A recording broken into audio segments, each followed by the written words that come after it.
providing resources and comfort to caregivers. This is Caregiver Crossing. Good morning and welcome to Caregiver Crossing. Thank you all so much for being here.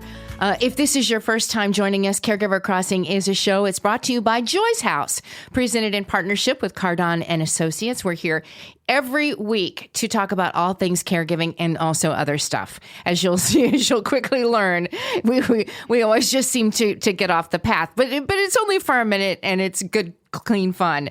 My name is Terry Stacy. In studio with me is our friend Noah Thomas, who is joining us, doing all of the work. And Noah, we've got Tina McIntosh on the phone.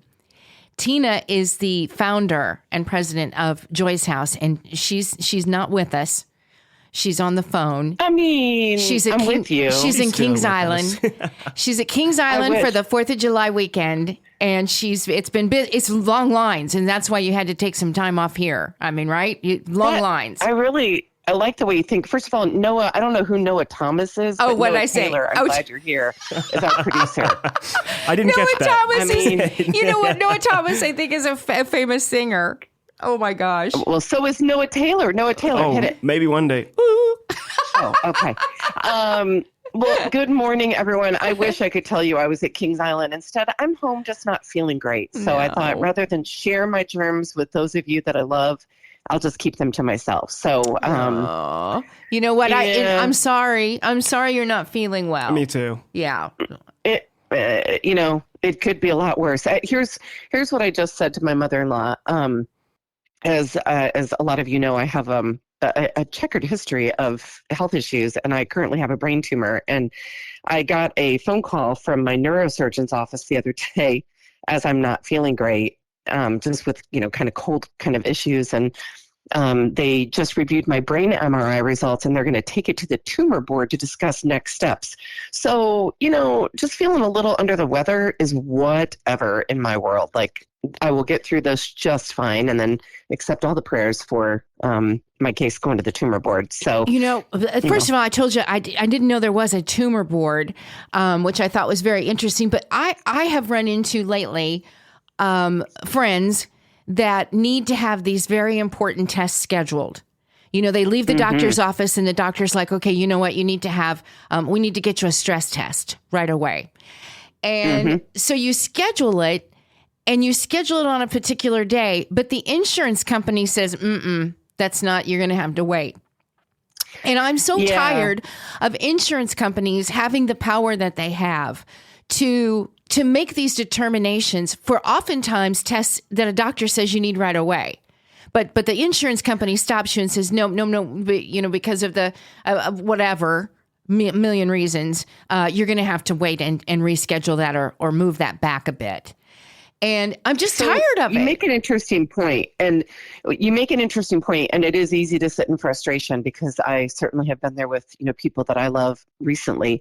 But I would suggest that you're talking with either, if you've got a contact at the insurance company, you're talking with them and asking them to advocate for you. If you need to do a peer-to-peer review, you can file with your insurance company to do that, or have your physician's offer do that peer-to-peer review for something that maybe that's been denied or is taking too long. But, advocating for yourself and your loved one and asking other people to do the same thing will get you very far. The other thing I thought where you were headed with this, Terry, is the wait lists are ridiculous. Oh, absolutely. So, that's why it's so critical that, when the insurance companies, it's like they don't even realize, well, wait a minute, there's a backup already. I was lucky to get this, I'm just, anyway, I'm sorry. Please go ahead, because your tips and advice is so good. This is really helpful for people. And, from the waiting perspective, one, obviously ask if there's a wait list or if there's a way that you can get in sooner if it's necessary. If it's not necessary, please wait your turn, because there are other people like what we're talking about where it's very critical and time sensitive. But the other thing is you can communicate with so many of your doctors and medical team now, through the portals that they have. And so I use my IU portal for everything, and it saves me from having to go in.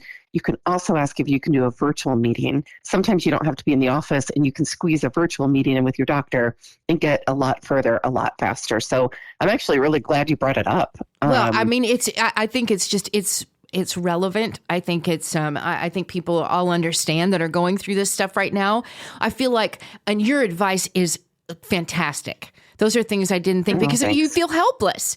You think like, okay, well, the insurance has got me and the doctor's got me. I just have to do what you just do what you think you got to do. And I think it's bad. I think it's sad that you've got to take extra steps oftentimes when you're scared already because these tests have been ordered. And now you've got to argue and advocate and do all that you need to do at a time that you just need to be able to get your appointment and go, right? I just feel bad about it. I feel like we've gotten so big. I think the medical world has gotten so big. You've got 15, 16 doctors. I was watching Little House on the Prairie the other day. Right. No. Okay. Well, anyway, I should stop. House on the Prairie. No. I'd like you to see this one through. Go ahead, Nellie. I was thinking about this, how awesome it is that you can just, you can get on your horse. And you can just ride up to the doctor and walk in and say, "Doctor, Mary's got a fever." Yeah, but I also want to point out the same doctor who gets the worm out of your ear is the same doctor who's going to cut open your abdomen to remove your appendix. No, you're right. I got crazy. I got a little crazy there for a minute. I did. I think maybe somewhere in the middle is, as usual, in the middle is a good place to be. So this is a little different, but I think it's still going to help somebody. And we only have like a minute before we have to take a break. Yeah. But Noah, you brought to our attention that July is what Safety Awareness Month? This is very important, especially for July. It's ultraviolet UV Safety Awareness Month in the United States. This is a really important time dedicated to raising awareness about the harmful effects of UV rays, specifically on our skin and eyes. Okay. So there are a lot of tips that go along with this, right? And we've got to roll through them really quickly. But one, you stay in the shade, especially between 10 and 4. You wear protective clothing is number 2. So those long sleeves, Terry likes to cover up head to toe. So the long sleeves, the long pants, the big hats, and the darker colors are good. Right. Sunscreen, Terry, at least 30 or higher of the SPF, and how often should you reapply? Every 2 hours. If you're me and you're a sweater, you sweat heavily, you keep checking on it. It might be sooner. Next. Yeah, and protect your eyes. Wear your sunglasses and your hat. Don't look at the sun. I don't care who dares you to do it. Don't do that. And then, obviously, tanning beds are like a thing of the 80s. Don't do those anymore. No. Sorry to all. No, I did. And look at me. Honestly, look at me. Tanner. I'm a great person to talk to about tanning bed use because I used it sometimes twice a week for a long, long time. And now I'm the wrinkles are deep. Shouldn't be this deep. Nothing was better than the smell of burnt skin in a tanning bed. But don't do that. That's just a bad idea. No, it's terrible. Take care of yourself and your loved ones. And I know, Noah, we've got to take a break. Let's do. You're listening to Caregiver Crossing, a show designed for family caregivers and the people who love them. Caregiver Crossing is brought to you weekly by Joyce House in partnership with Cardon and Associates. We are here every week to bring you support, education, and hopefully a good laugh. Visit caregivercrossingradio.org to connect with us, hear past episodes, learn more about caregiver support resources in the community, and much, much more. That website again is caregivercrossingradio.org, and don't go anywhere. We'll be right back with more shortly.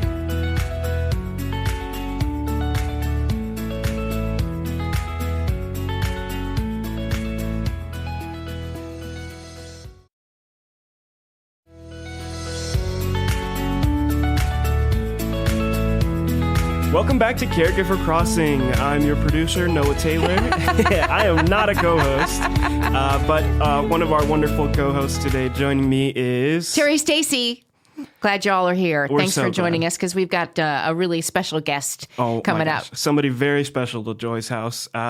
Joining us today, we have somebody incredibly special to Caregiver Crossing, and like I said, to Joy's House as well. He's an advocate for seniors, a certified senior advisor. This is our wonderful friend, Dave Holder, with Assisted Living Locators. Oh my gosh, you guys, thank you. I'm going to record that and just carry it around on my phone. I hope you do. Dave, thank you so much for joining us today. For our new listeners, could you tell us just a little bit about Assisted Living Locators and maybe tell us a little bit about how you got involved in the industry too in the beginning? Oh, absolutely. So yeah, I guess I'll start there. So my background's landscaping and snow removal. So if I can help with how much salt to put on a parking lot or how to prune a tree, Wow. I'm still Love it. active about that too. I really do. Yeah. So yeah, my family was like typical. My in-laws, my father-in-law was diagnosed with a dementia.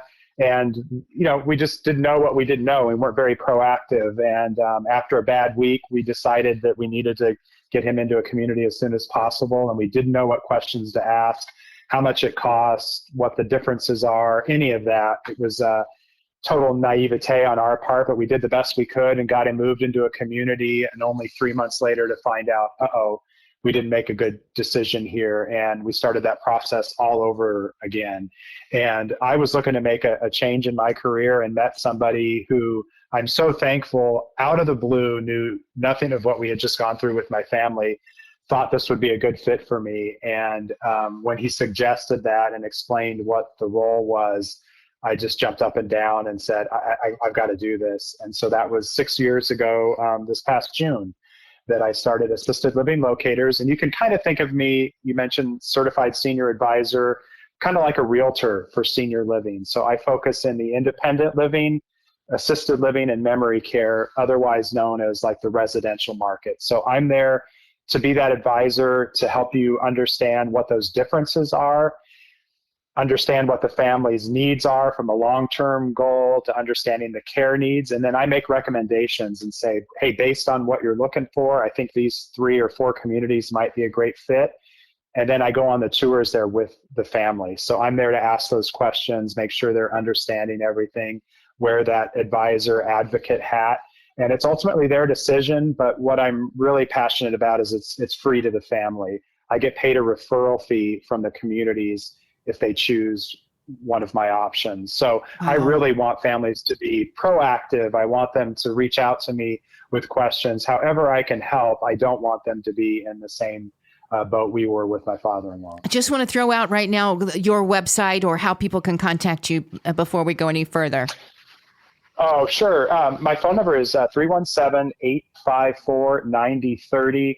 And you can go to assistedlivinglocators.com/careadvisor/North Indy. Okay. Well, since we were just talking about that you're the guy that can do this, I wanted to throw out that number. So we'll give it out a few more times. Dave's going to be with us here for a few more minutes, and then we'll also keep him for another segment. But you know firsthand then the options that are available. When I was, a young teenager, I worked at a Turtle Creek nursing home. I was just a volunteer. I was a candy striper. But that's all I knew was nursing home. Sure. And so then when it came time to start thinking about this sort of thing, you realize, oh my gosh, there are so many options. And so if you just kind of briefly, the options that are available for caregivers now. Yeah, absolutely. So yeah, you've got assisted living is probably the most common, because if you're a caregiver, there'll probably be some care needs. And I mentioned earlier, like residential living, that's what assisted living is. This is your own apartment, your own furniture, your own pictures on the wall. And everybody always thinks, well, if I move to assisted living, I'm going to lose all my independence. And really, the design of assisted living is to support you where you need that so you can be independent longer. So there's some assisted livings that, people just live there because they get 3 meals a day. The housekeeping, they don't have any maintenance, and that's why they move into that. Some move in for that support with activities of daily living. So that could be some medication management, help with dressing, help with bathing, help with showering. But other than that, you're free to come and go and do what you want and go on vacation and leave for the weekend and have visitors. And it very much is apartment living with support. Well, I really like that. I really like that idea. I mean, you're still independent, but if you need somebody 24 hours a day in an instant, they're right there. They've got to be there for I you. love it. Okay. Anyway, go ahead. I'm sorry. Yeah. So from your personal and obviously so much professional experience going through searching for assisted living facilities, could you let us know some of maybe the common challenges that caregivers face when they're looking for a certain place for their loved one? Sure. And so I just want to throw it out there too. don't say the F word, Noah. We don't like the F word, and that's facility. Facility. Yep. And if you like, nobody wants to move to a facility, right? They want to move into a community. So I always just want to share that. I don't mean to come across like no, definitely. Like that. It's a good lesson. It's a good lesson. Yeah, it's very important at Joyce House too. We love to make sure that it's our guests are in their house, not a facility. Yes, right. Yes. Right, exactly. Yeah. So, you said how that can help caregivers. I think one of the biggest things is that it's so difficult being a caregiver, and it's so difficult taking on that role. And I think that what assisted living, you can find a partner in that care. That's one of the biggest things that I coach families on is, this might start as a real estate transaction. And I know that I'm not downplaying the fact that you want mom to have that walk-in closet or dad to have that den. I mean, that's all very important. But ultimately, it really boils down to the care and the communication and the staff. And I think when this really, really works is you have a partner in that care. You trust them and their operations and that they have that open door policy. So if you've got a concern, because balls are going to get dropped here and there, that you can go, you feel confident going to them and saying, hey, mom's medication was late last night, or dad's showering didn't show up for 2 hours, what happened, that they're going to fix it and they're going to address that. And on the same side of the coin, or the other side of the coin, is that there's going to be a decline. And do you want to hear that mom is struggling now cognitively, or dad's going to need a little bit more care? Do you trust them and their processes to make that work? And so ultimately, when that works, it lets the caregiver be that son or daughter again, or that spouse again, and have that life, and to have somebody share in the care of your loved one.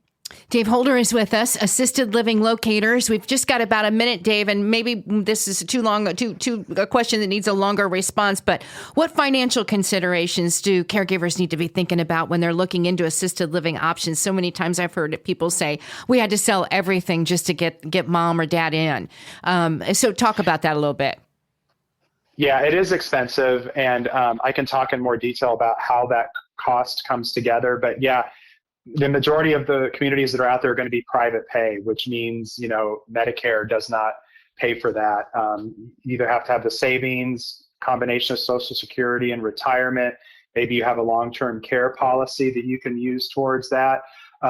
If you think that maybe this might be a 5-year journey or resident, you might want to look into Medicaid. So reaching out to a Medicaid specialist or an elder law attorney to really understand what levers you can pull sooner than later to be able to afford that. We have the Medicaid waiver here in Indiana, which is a great thing that allows an option and a more affordable option without the only option being a nursing home. So being proactive, understanding what those costs are, because on average, it's probably going to be $5,000 a month. So, $60,000 a year. Yeah. You're listening to Caregiver Crossing, a show designed for family caregivers and the people who love them. Caregiver Crossing is brought to you weekly by Joyce House in partnership with Cardon & Associates. We are here every week to bring you support, education, and hopefully a good laugh. Visit caregivercrossingradio.org to connect with us, hear past episodes, learn more about caregiver support resources in the community, and much more. That website again is caregivercrossingradio.org. Please don't go anywhere. We will be right back with more Dave Holder for you.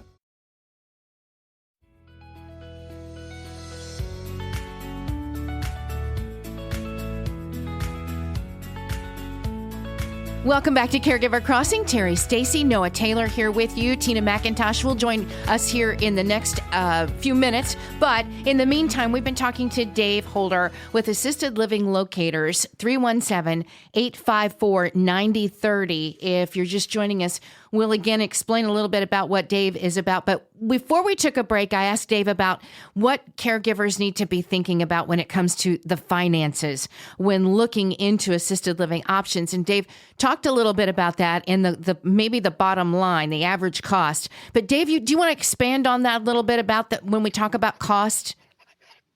Yeah, for sure. So there's always two costs that make up your assisted living monthly fee. And for, it's not a standard, but the majority of communities all work within the same kind of guidelines. So you have what's called a base rate, and then you have a level of care when it comes to assisted living. And so your base rate for almost all the communities is always going to include 3 meals a day. It's also going to include weekly housekeeping, where the majority of communities also help. They'll do your linens and towels, make your bed every day, every week, strip the linens off, put fresh linens on there for you. It will include 90% of your utilities, everything but a landline phone, generally speaking. Transportation is also included. So if there's doctor's appointments, they can get you to those on specific days. They also do outings and shopping trips and things like that. All of that transportation is included, as well as activities that go on within the community. So we all love bingo, but if there's a happy hour or live music or exercise class, that's all included in your base rate. And before you move into assisted living, they're going to do an assessment. Well, they'll collect some medical records, medication lists from your primary care physician. But what they're trying to do is determine how much support do you need and how frequently do you need that support. And again, it's always around activities of daily living: bathing, dressing, toileting, medication management. Okay. And so what they will determine within that, how frequent that is and how long those tasks will be. Most communities have 5 levels that are about $500 each. So for example, let's say a 1-bedroom apartment is $4,000 is your base rate, and they assess mom at a level 2, $500 each, $1,000. So her monthly rent would be $5,000. That includes all of that. Okay. That breaks it down a little bit better, understanding. Dave Holder, as we said, is with us, Assisted Living Locators. He's an advocate for seniors. He's a certified senior advisor. And what Assisted Living Locators does, if you are just joining us, for free, mind you, he will help you as a caregiver find the right option when it comes to finding a new home for mom, dad, or for you. He'll meet you at the location. He'll go through those locations with you. He'll advise you on maybe what you're looking for, helping you to understand the options a little bit better. And again, I just kind of wanted to go through what Dave is all about, Noah. When finding the right option for your loved one, there is so many different things to think about. So what can you do when the caregiver and their loved one might have differing opinions about what the need is? Wow. Yeah, that's tough. Yeah, I think that's where, I don't have that history, obviously, with the family, and it's nice to have that outsider that I can be the devil's advocate, or I can give a different perspective, and just talking that through and really helping with those misconceptions and understanding. So many times I tour with the kids first, or maybe the caregiver, before we bring the potential resident into the conversation, so we can have those. What are going to be their objectives? What do you think they're going to think of the physicality of the community? Is it too big? Is it too large? Would they like those activities? Where do we need to pivot? So we can really strategize and do a lot of work ahead of time. But I think it's really, at some point you're going to have to compromise a little bit. And I know that, like I said earlier, sometimes it's real estate. But we can talk those things through and talk features and benefits and look at the long-term picture in that too, and really help everyone come to the best conclusion forward. But it is a difficult thing. There's a lot of family dynamics, and certainly those that go on within the caregiver as well. Dave, I know you will be by their side, the family side, as you look at these options and visit these locations, these new homes. But are there any particular questions caregivers really should be asking when they visit these potential places? Or is it well, you take it from there. Yeah, I think it's understanding really what the care that they can provide. I think I mentioned earlier, they're licensed as residential care facilities, but not every community does the same care based on their licensing. They can be a little lighter in care. Some can go a little bit heavier in care. Understanding that if there's a diagnosis of dementia, is mom or dad appropriate for assisted living? And when does that community make that determination of when they go to memory care? What is that conversation like? I think really understanding that the family, even with a great community, there's still going to have to be an advocate. They're still going to have to stay in communication with the nursing team and the executive directors, and really putting that forward out there that it's going to be a collaboration, and making sure that they really understand this is what the community can do, this is what it looks like, and be able to make those decisions, again, just to keep in that proactive mindset. Yeah. I've got a question. Are there any specific health conditions that make assisted living better than a nursing home, or maybe vice versa? Yeah, so that's a great question, Noah. So assisted living, with their licensing, they can provide like up to 24-hour care. What they can't do, the majority of them, is if someone became a two-person transfer, meaning they're not able to bear weight on their own, and they have to regularly have two people help them transfer, maybe from the couch to their wheelchair, from the wheelchair to the commode. That's outside of their licensing. So there's very few that will allow a two-person transfer in assisted living. Feeding assistance like that, majority of assisted livings can't do that. If someone has a catheter, they cannot change that. That's when you need that skilled nursing environment of a nursing home.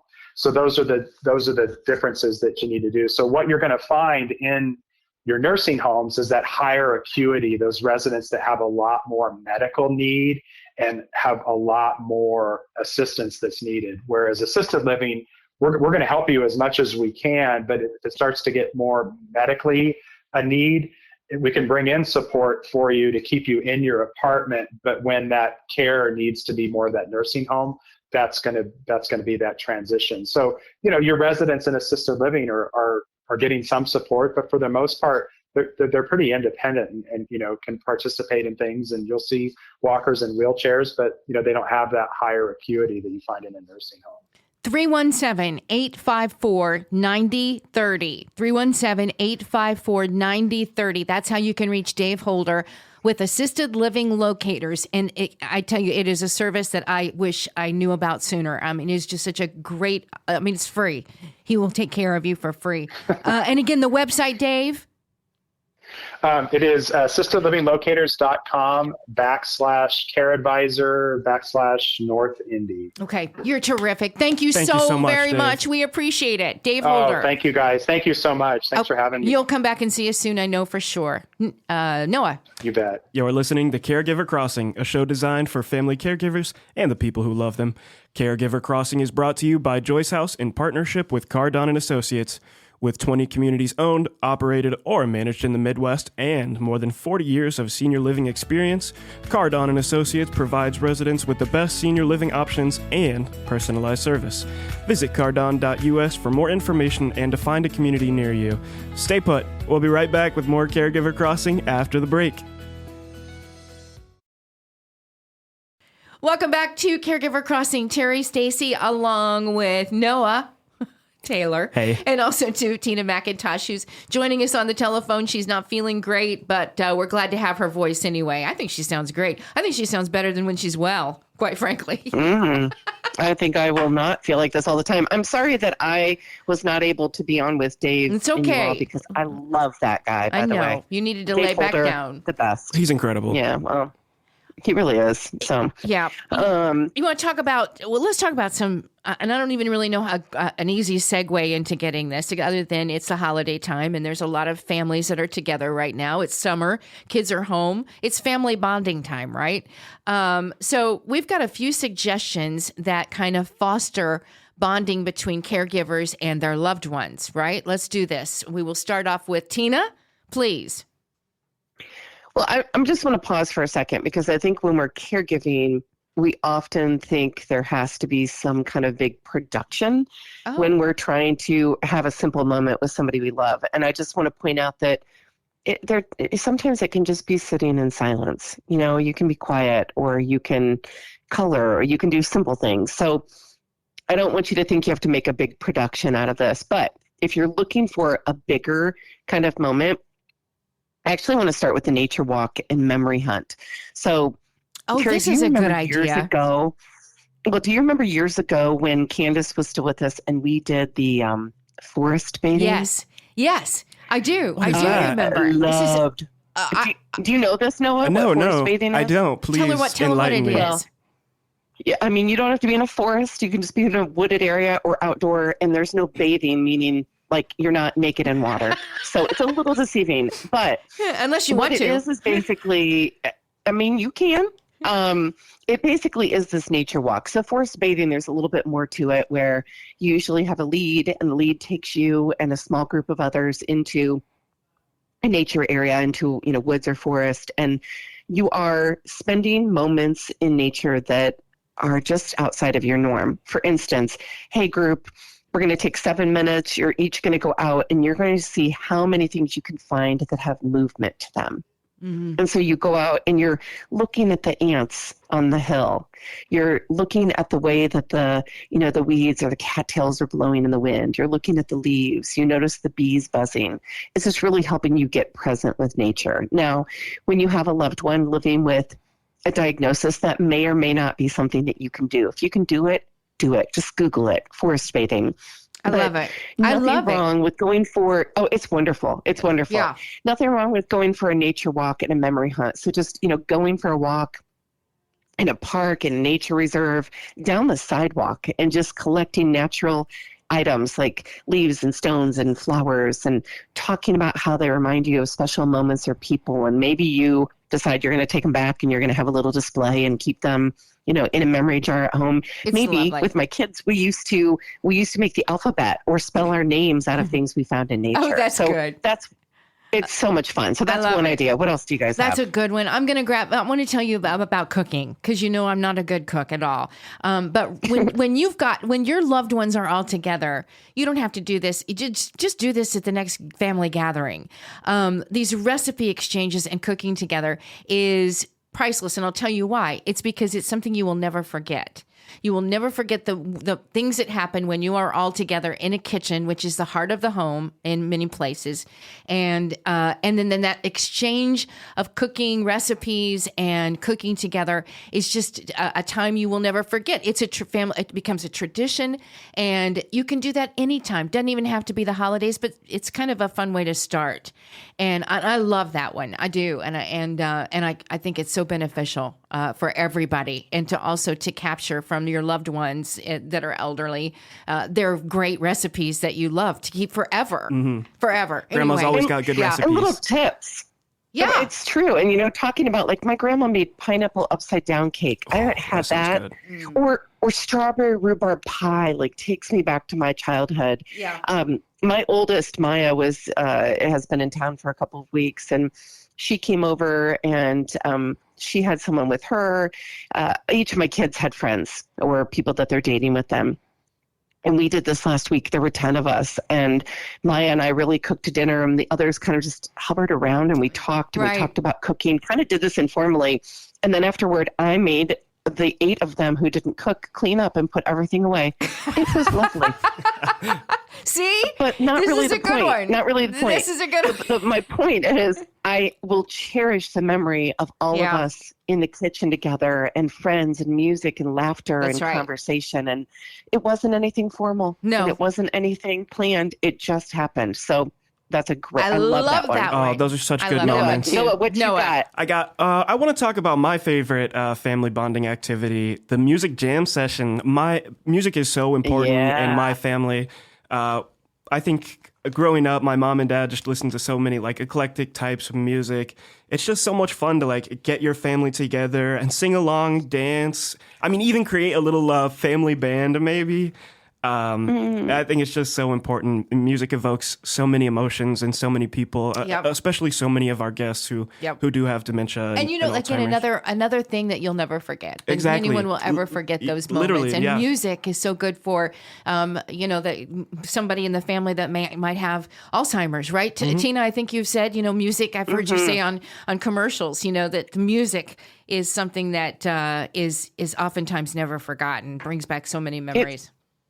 It stays in our memories and in our souls differently. And I think, Noah, you make a great point. I remember when you were little, I know your mom and dad. And so I promise you had kitchen jam sessions where you danced to, whatever. I mean, my youngest split her lip on the corner of a counter to Black Eyed Peas. And it was one of the best jam sessions we ever had until we were at the ER. Right. But why don't we do that kind of stuff anymore? Like Right. as we get older, why don't we do that? And so as you're caring for somebody, whether it's your partner and you grab that person for a dance and you have a moment, or it's somebody else in your life and you grab them by the hands and whether you can spin each other around or you can just sway back and forth to the music or sing to each other.